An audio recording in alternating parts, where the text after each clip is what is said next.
Bismillahirrahmanirrahim. Assalamualaikum warahmatullahi wabarakatuh. Alhamdulillahirabbil alamin. Wassalatu wassalamu ala sayyidil anbiya'i wal mursalin wa ala alihi thayyibin tahirin wa ashabihi al-muntajabin. Sallallahu alaihi wa sallam wahdahu la syarika lah, subhana Muhammadan abduhu wa rasuluh. Hari ini saya ingin membacakan beberapa hadis dan melaporkan peristiwa di Jakarta. Majalah Umat mengadakan dialog budaya religius dengan menampilkan MH Ainun Najib dengan karya terakhirnya Kado Muhammad sallallahu alaihi wasallam. Dipaksa untuk menjadi pembahas.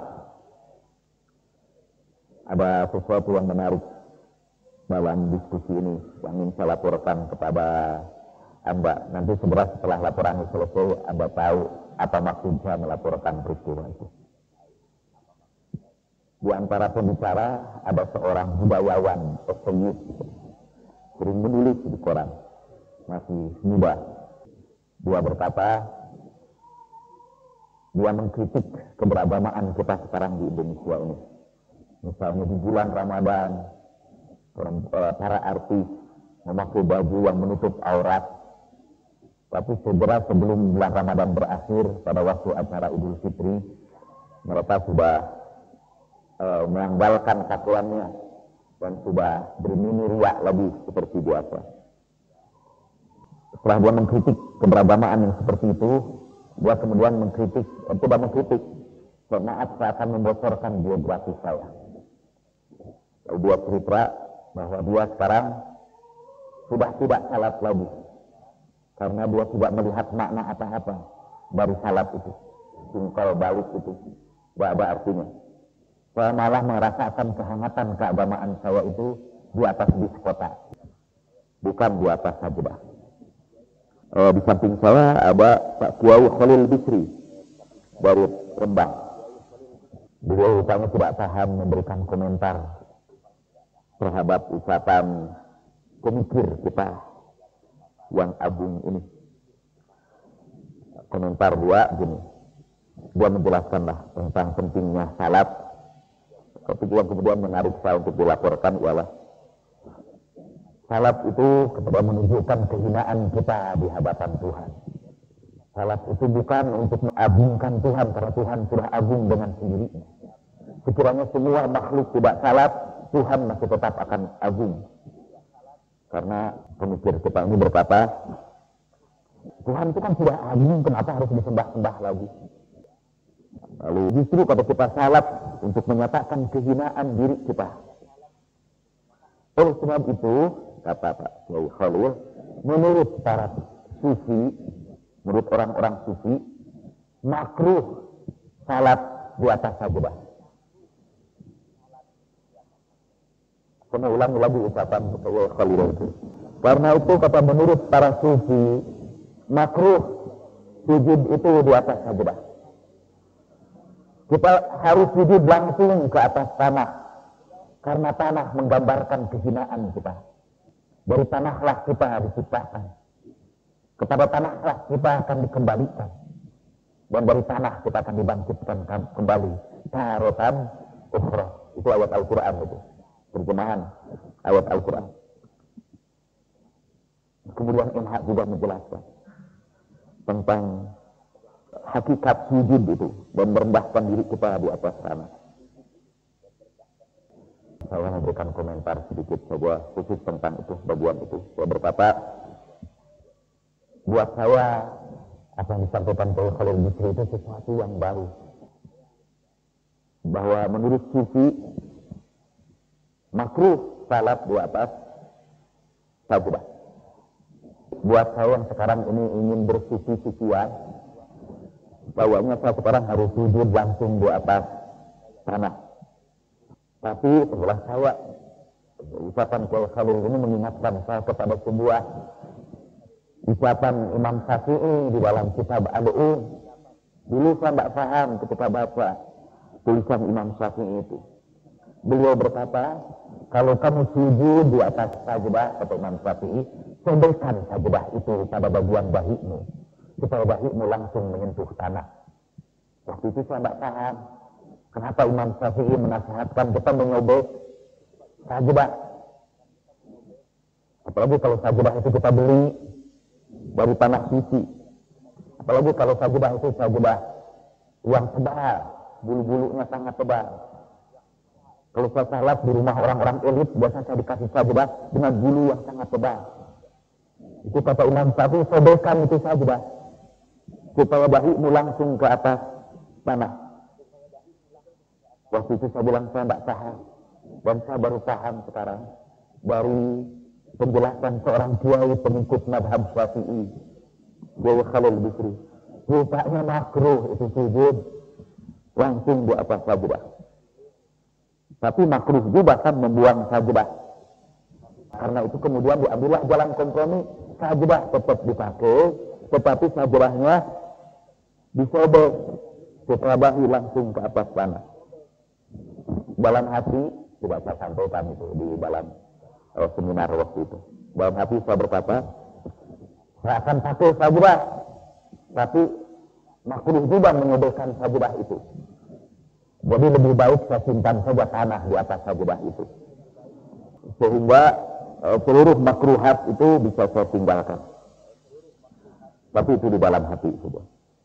Peristiwa patatan, Anda akan mengerti mengapa saya menyampaikan khusus laporan itu setelah laporan itu selesai. Tapi inti utamanya ialah bahwa ada pendekatan yang berbeda dalam beragama. Ada pendekatan secara filosofis seperti pendekatan pemikir kita yang mendekati semuanya dari perspektif akal dengan mengutak-atik otak dia. Makin kontroversial pendapatnya, makin tidak bisa diterima oleh orang banyak, makin inteleklah orang itu. Apalagi kalau kemudian menggunakan istilah-istilah postmodernisme, dekonstruksi, macam-macam. Tapi ada juga satu pendekatan lain, yaitu pendekatan tasawuf. Orang tasawuf menjalankan ibadah, menjalankan sholat, bukan dengan mencari-cari untuk apa salat itu dengan akal pikirannya, tapi dia melihat salat itu sebagai satu upaya untuk mendekatkan diri kepada Allah Subhanahu wa Ta'ala dengan menghilangkan seluruh ketinggian dirinya dan dengan merendahkan dirinya di hadapan Allah Subhanahu wa Ta'ala. Kalau dengan menggunakan istilah Nabi, dengan mentanahkan dirinya. Pernah satu hari Rasulullah Shallallahu Alaihi Wasallam masuk ke masjid, menemukan seorang sujud di atas serbannya. Jadi serbannya dihantarkan begitu, dia sujud di atas serbannya.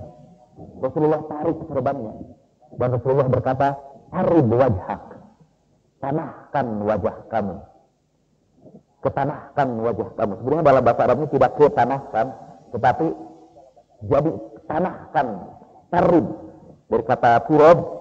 Kemudian ada tasdid pada ain fi'ilnya menjadi tarraba, yutarribu, tatriban, fahuwa mutarribun, wa zaka mutarrabun, tarib. Tanahkan wajah kamu.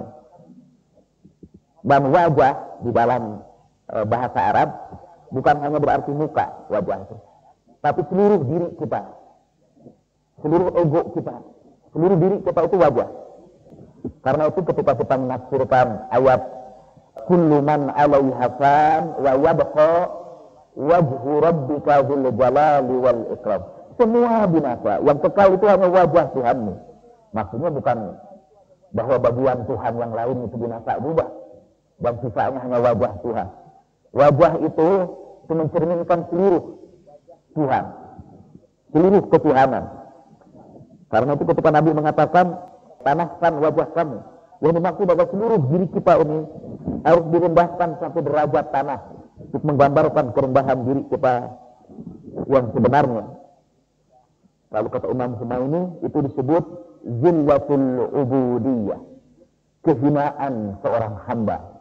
Kita tidak akan mencapai kesempurnaan ibadah sebelum kita merasakan kehinaan diri kita sebagai hamba, sebelum kita mentanahkan wajah kita.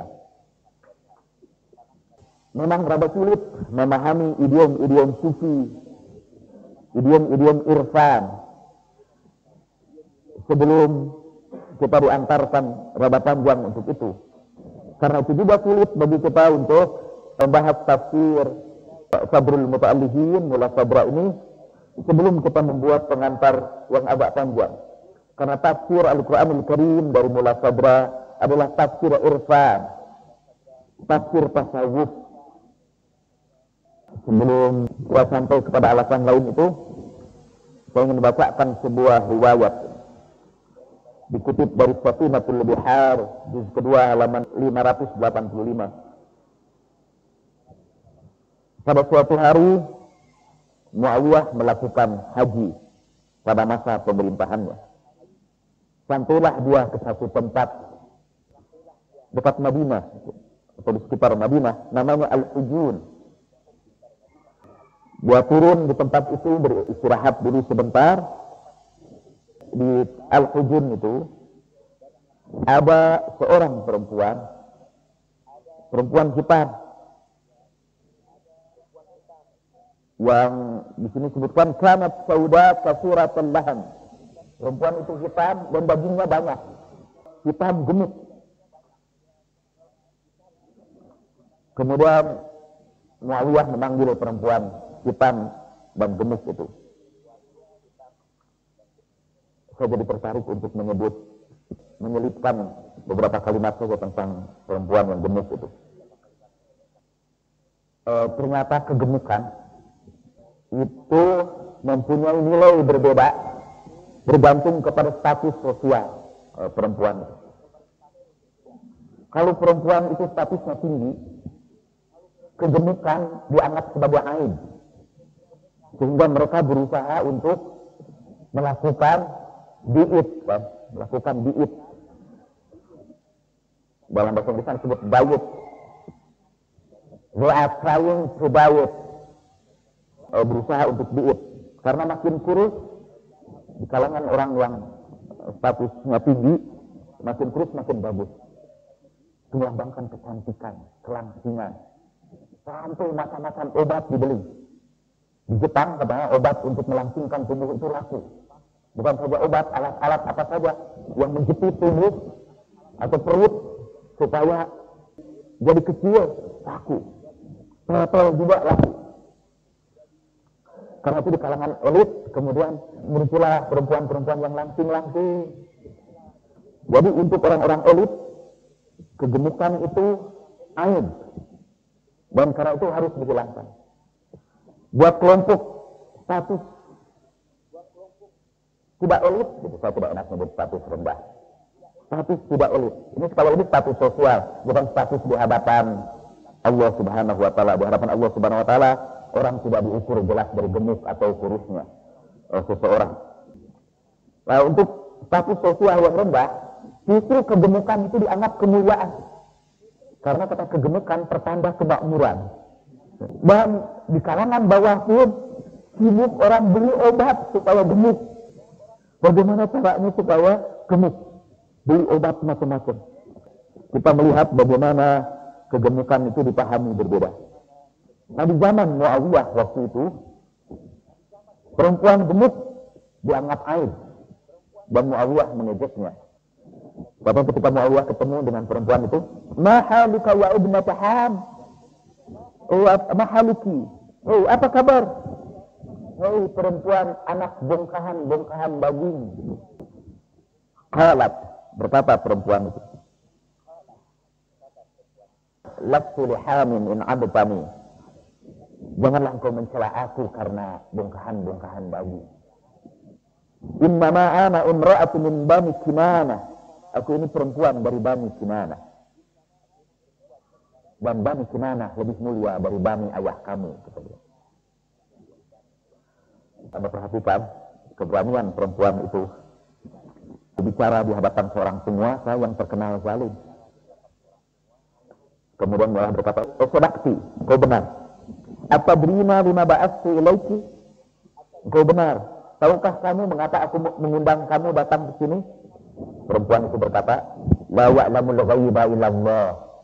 Tidak ada tahu yang gaib kecuali Allah. Muawiyah berkata, aku utus kamu, aku panggil kamu untuk bertanya kepada kamu. Ala ma ahbabta aliyan wa abghadtani wa walaitahu wa adaitani. Atas dasar apa kamu itu mencintai Ali dan benci kepadaku? Dan kau cintai Ali dan musuhi aku. Kau walikan Ali, kau jadikan Ali sebagai pemimpinmu dan kau memusuhi aku. Perempuan itu berkata, jangan izinkan saya menjawab. Sebab, apakah engkau akan memaafkan aku kalau aku memberikan jawaban yang sebenarnya? Muawiyah berkata, la a'fu, aku tidak maafkan kamu. Kalau begitu, kata perempuan itu, saya akan katakan tentang Ali yang sebenarnya. Fa inni ahbabtu aliyan ala ablihi firaiyah wa qasmihi bisawiyah. Saya harus membacakan bahasa Arabnya karena sangat indah. Wa abghadtuka ala qitali man huwa aula minka bil amr wa talabtuka ma laysa laka bihaqqin. Wa walaitu aliyan ala ma aqiba lahu Rasulullah min al-wala wa ala hubbihi lil masakin wa i'zamihi li ahli ad-din wa abaituka ala safkika ad-dima wa shiqqika al-asa wa jawrika fil qada wa hukmika bil hawa. Baiklah, kalau engkau tidak akan maafkan aku kalau aku cerita tentang Ali sebenarnya, aku akan ceritakan Ali dengan sebenarnya. Aku mencintai Ali karena keadilannya dalam mengurus rakyat dan karena pembabuannya yang sama kepada setiap orang. Dan aku benci kamu, marah kepada kamu karena engkau memerangi orang yang sebetulnya lebih berhak dari kamu untuk memegang kepemimpinan. Dan aku akan menuntut kamu untuk sesuatu yang bukan merupakan hak kamu. Aku berikan Ali sebagai pemimpinku karena Rasulullah sudah menjanjikan kepemimpinan kepadanya. Dan karena kecintaannya kepada fakir miskin. Dan karena penghormatan Ali kepada orang-orang yang memiliki agama. Li ahli din. Aku musuhi engkau karena engkau tumpahkan darah. Dan karena engkau timbulkan perpecahan di kalangan kaum muslimin. Karena kekejamanmu di dalam mengadili dan karena keikutan kamu kepada hawa nafsumu. Marahlah Muawiyah dan berkata, "Falidzalik intatah khabatunuk." Kalau begitu, karena ucapan kamu itu, nanti perut kamu akan meledak. Qala ya haba. Qala Muawiyah, ya haba. Urba'i. Rendahkan suara kamu itu. Fa inni lam naqul illa khaira.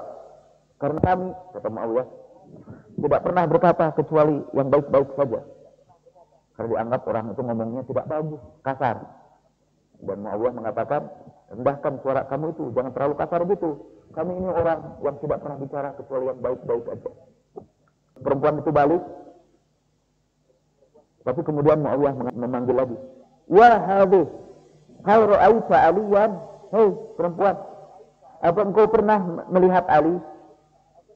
Maksudnya karena dia mencintai Ali. Sallallahu alaihi. Hal ra'aita aliyan, apakah engkau pernah berjumpa dengan Ali? Wallah, laqad ra'aitu. Betul, demi Allah, saya sudah melihat Ali, sudah berjumpa dengan Ali. Fa kaifa ra'aiti? Bagaimana kamu melihat Ali? Ra'autuhu wallah lam yaftinhul mulk alladhi fatanak wa lam tusghilhu ni'matul lati fagalatka. Demi Allah, aku sudah berjumpa dengan Ali dan aku melihat kekuasaan tidak menjadikan ujian bagi Ali, tidak menjadi fitnah bagi Ali, sebagaimana kekuasaan itu menjadi fitnah bagi kamu. Kenikmatan tidak menyibukkan Ali sebagaimana kenikmatan sudah menyibukkan kamu.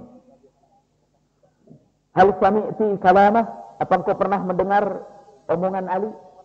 Na'am wallah, kana wajlul qulub minal ama kama wajlul zaitus sabah. Wah, aku pernah mendengar ucapan Ali. Ucapannya melembutkan hati dari kegelapan sebagaimana minyak menghilangkan karat. dari besi.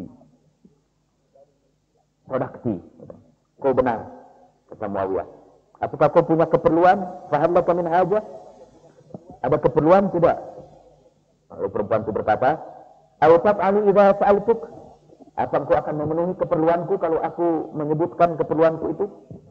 Na'am, kata Muawiyah. Kalau begitu berikan kepadaku 100 unta yang merah, termasuk unta jantannya dan gembala-gembalanya. Tu'atini mi'atana kata hamra fiha fahalluha wara'iha. Di dalam dunia Arab waktu itu, unta yang kemerah-merahan itu harganya yang paling mahal. Sehingga ada peribahasa di dalam bahasa Arab, lebih baik dari unta merah. Maksudnya itu sesuatu yang sangat berharga. Humurun ni'am. Lalu Muawiyah bertanya, kalau saya beri kamu 100 ekor unta, mau diapakan unta itu? Perempuan itu menjawab dengan bahasa yang sangat fasih.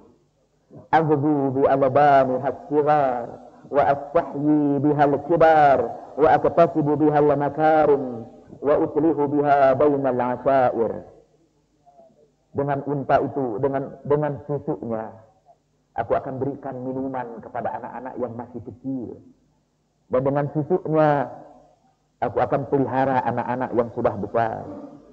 Dengan unta itu aku akan berusaha beramal saleh. Dan aku damaikan orang-orang di antara keluargaku. Kemudian Muawiyah berkata, "Fa in a'tautuki dzalik, fa hal ahallu 'indaki mahalla 'aliyyin?" Sekiranya aku berikan seluruh unta itu kepadamu, bisakah aku menggantikan kedudukan Ali di dalam hatimu? Muawiyah, kalau aku beri kamu unta itu, apakah aku bisa menempati kedudukan Ali di dalam hatimu? Perempuan itu menjawab, "Ma'un wala qasra wa mar'a wala kas'ada."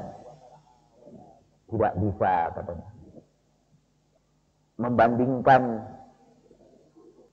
bebatuan seperti air, dan tidak bisa membandingkan rumput-rumput berduri dengan padang gembalaan yang hijau.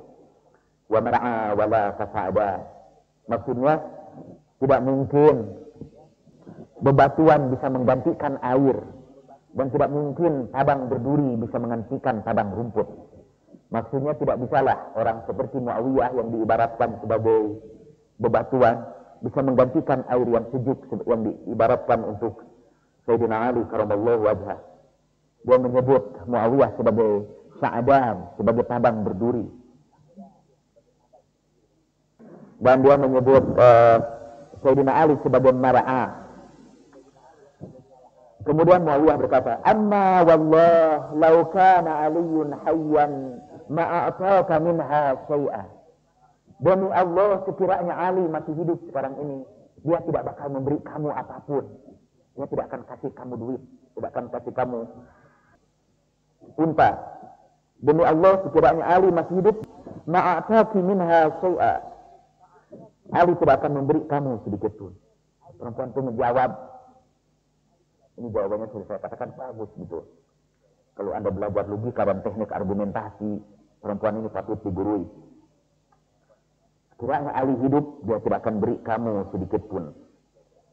La wallah, betul tidak. Demi Allah, wala wabratan wahidatan min malil muslimin. Demi Allah, Ali tidak akan memberikan kepadaku selembar rambut pun dari hak kaum muslimin. Wala wabratan wahidah min malil muslimin. Tidak akan berikan selembar rambut pun dari hartanya kaum muslimin. Dia menyindir sebetulnya kepada Muawiyah. Kalau Muawiyah sering banyak memberi orang-orang, bagi-bagikan ke sana kemari. Muawiyah itu pernah berkata setelah membunuh Malik bin Astar dengan racun, Muawiyah berkata, "Aku punya 2 senjata untuk menaklukkan dunia, yaitu madu dan racun." Jadi yang dimaksud madu, kata Muawiyah, ialah kekayaan. Dia bagi-bagikan kekayaan untuk merebut hati orang, supaya mengikuti dia. Dia datangi berbagai tempat, pemimpin-pemimpin kabilahnya dia kasih kekayaan. Pemimpin-pemimpin kabilah lah yang dia datangi, dia kasih kekayaan dan sebagainya. Dan kalau tidak bisa ditaklukkan dengan itu, dia taklukkan dengan racun. Seperti Malik Al-Askar itu salah seorang panglima Sayyidina Ali, karena tidak bisa dibujuk dengan kekayaan, dia dibunuh dengan racun. Dan kekayaan yang dibagi-bagikan sebenarnya bukan kekayaan Muawiyah, itu kekayaan kaum muslimin. Dan itulah yang tidak bisa dilakukan oleh Sayyidina Ali karamallahu wajhah ketika beliau berkuasa. Ketika adiknya sendiri, Aqil, meminta bagian lebih, kemudian Sayyidina Ali berkata, kamu datang nanti malam, saya kasih kamu. Malam-malam Aqil datang, dan Ali bawa besi yang bernyala. Disuruh Aqil memegangnya sampai menjerit. Untuk menggambarkan bahwa mengambil harta kaum muslimin sama saja mengambil bara api neraka dan membagikannya kepada orang. Sehingga akhirnya Aqil pergi ke Muawiyah karena Muawiyah memberikan hartanya. Walaupun menurut satu riwayat ia pergi ke Muawiyah pun tidak dengan sungguh hati, hanya untuk mengambil hartanya saja. Nah, saya ambil kisah ini sekaligus untuk memperingati lagi kelahiran Imam Ali pada bulan Rajab ini, dan sekaligus menunjukkan kecintaan para pengikut Sayyidina Ali kepada Amirul Mukminin, hatta kepada seorang perempuan dusun yang bajunya banyak, yang tinggal di kampung. Ketika mereka berhadapan dengan penguasa yang kejam seperti Muawiyah. Dan sekarang saya sampailah kepada alasan yang kedua, mengapa kita tidak bisa dengan segera menyampaikan tafsir para irfani, tafsir kaum arifin, para urofa, dan tidak bisa disampaikan begitu saja kepada orang banyak. Para urofa, yang kalau saya sebut cerita urofa, ialah orang-orang yang memahami ayat-ayat Allah tidak dengan membaca saja, tidak dengan mendengarkan ahli tafsir saja, tapi mereka yang menemukan rahasia ayat-ayat Al-Quran melalui proses pensucian dirinya dengan mendekatkan diri kepada Allah Subhanahu wa Ta'ala. Kalau istilah mula sabra, ketika mereka terbang dengan sayap-sayap ruhani mereka. Dalam ucapan Imam Ja'far As-Sadiq salamullahi alaihi,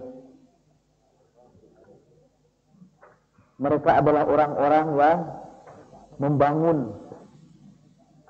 haikal, membangun dirinya sebagai rumah ibadat. Nah, orang-orang itu menemukan rahasia-rahasia Al-Quran. Mereka memperoleh berbagai anugerah Allah yang disebut karamah. Dan salah satu di antara nasihat para urofa, nasihat orang-orang arif kepada kita, kalau kita mau belajar irfan, mau belajar tafsir irfani, salah satu nasihat yang mereka berikan kepada kita ialah kita harus pandai menyembunyikan ilmu itu supaya tidak sampai kepada orang yang tidak berhak menerimanya. Saya bacakan ini ucapan dari Sayyid Haidar Amuli. Min jumlati makhtassa bihil urafa wal falasifa wal ujala wal ulama'u billah ar-rabbaniyun huwa kitmanul asrar wal wasiyatu bih. Di antara sejumlah hal yang katakan oleh para urafa, para filsuf, orang-orang mulia, para ulama billah, rabbaniyun, orang dekat dengan Tuhan, ialah menyembunyikan rahasia dan tidak menyampaikan wasiat kecuali kepada yang berhak.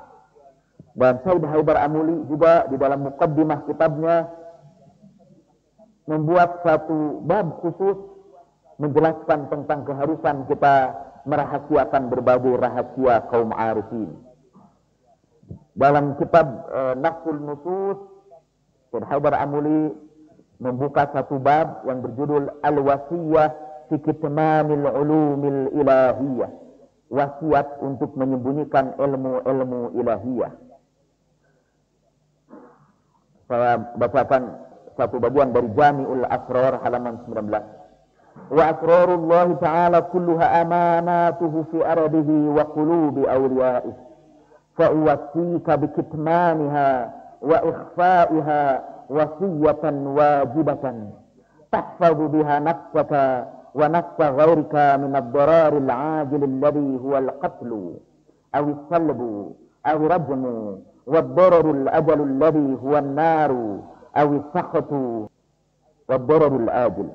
لأن الإهمال بالأمر الواجب موجب لسياسة الشرعية في الظاهر وسياسة الإلهية في الباطن بمقتضى حكمته ومشيئته، وذلك تقدير العزيز العليم. Rahasia Allah Ta'ala seluruhnya adalah amanatnya di bumi dan pada hati aulianya. Maka aku wasiatkan kepada kamu menyembunyikannya, merahasiakannya dengan wasiat yang wajib, supaya tahfaz biha nafsak, supaya kau bisa pelihara dengan itu dirimu dan diri orang lain dari bahaya yang segera, yaitu dibunuh orang, disalibkan atau dirajam, dan bahaya yang akan datang di hari akhirat, yaitu neraka, kemurkaan Allah dan azabnya. Siasah ilahiyah dari segi batin untuk mencapai hikmah dan kehendak Dia, dan itulah ketentuan Allah yang maha gagah dan maha mengetahui. Wa hadha amrun amara Allah Ta'ala bihi ibadahul mukhlisin minal anbiya'i wal awliya'i alaihimus salam. Inilah perintah yang diperintahkan Allah Ta'ala kepada hamba-hambanya yang mukhlis di antara anbiya Allah dan para walinya.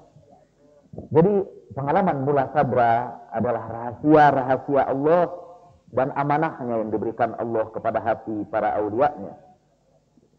Dan Subha beramuli berwasiat agar tidak kau sampaikan ini kepada orang yang tidak berhak, kau akan sembunyikan. Sebab kalau tidak kau sembunyikan, nanti di dunia ini kamu akan menghadapi bahaya.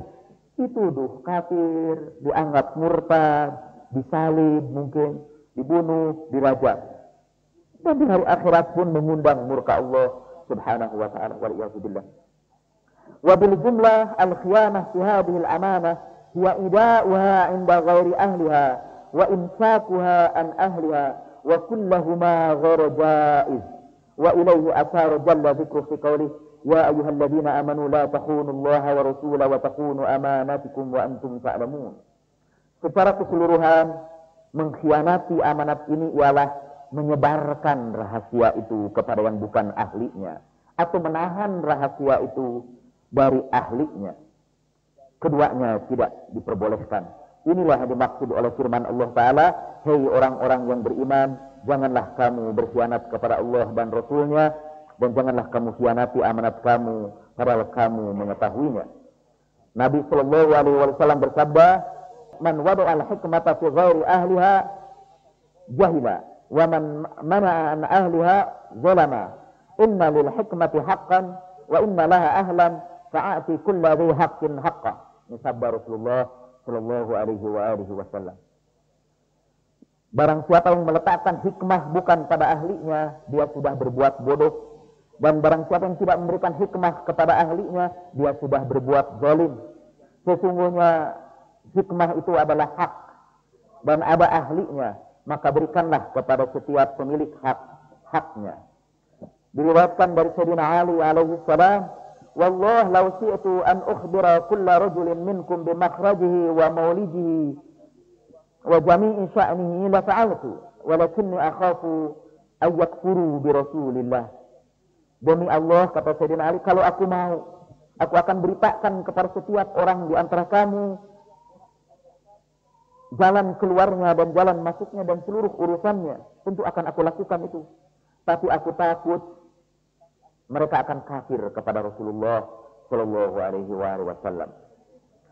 Dalam riwayat lain, Sayyidina Ali berkata, inna amrana sa'bun mustas'ab wa la yahtimaluhu ila malakun muqarrabun aw nabiyyun mursalun aw mu'minun imtahanallahu qalbahu lil iman.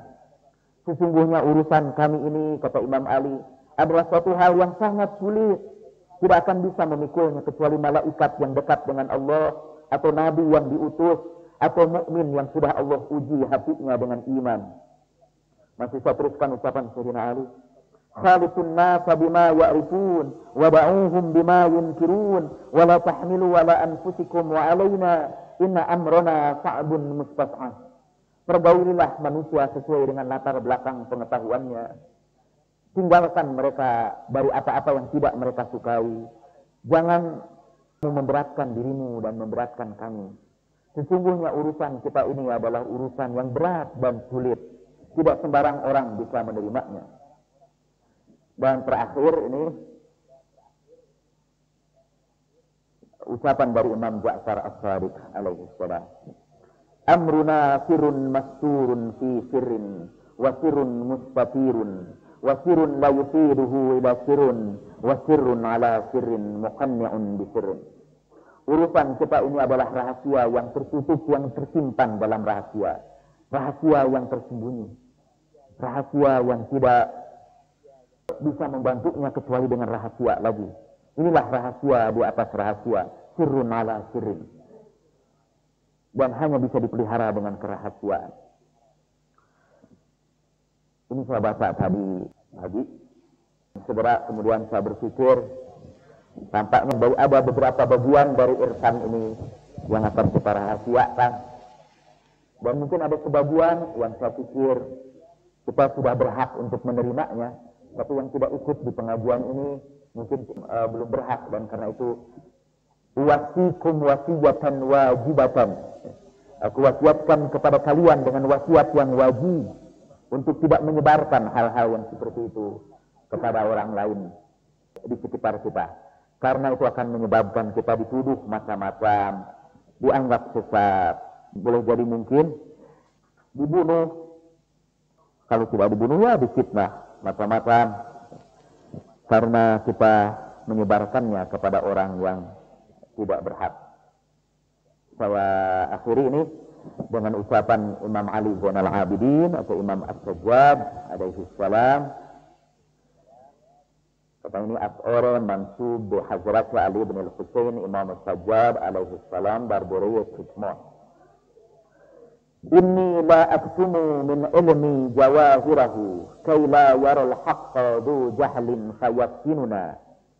Wa qad taqaddamana fiha Abu Hasan ma'al Husaini wa wasiyyin qablaha al-Hasana. Ya Rabbi jawharu ilmin law abuhu bihi laqila li anta mimman ya'budul wasana walastahalla rijalun muslimuna dammi yarawna akbaha ma ya'tunahu hasana. Ucapan Imam Ali Zainal Abidin. Sesungguhnya aku menyembunyikan dari ilmuku yang sejatinya, intinya, supaya orang-orang yang bodoh tidak melihat yang benar, sehingga kemudian memfitnah kami. Sudah berlaku seperti itu pendahulu kami Abu Hasan, itu Sayyidina Ali, beserta Husain dan wasi sesudahnya yaitu Hasan.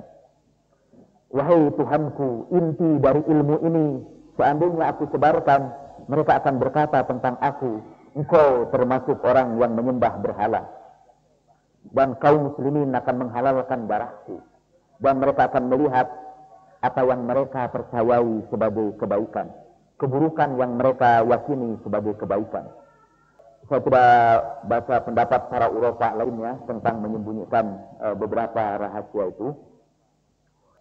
Kalau ini terlalu abstrak buat Anda semua, maka mungkin yang bisa saya katakan ialah ada beberapa bagian dari pengajian kita di sini ini yang tidak sepatutnya Anda sebarkan kepada orang lain.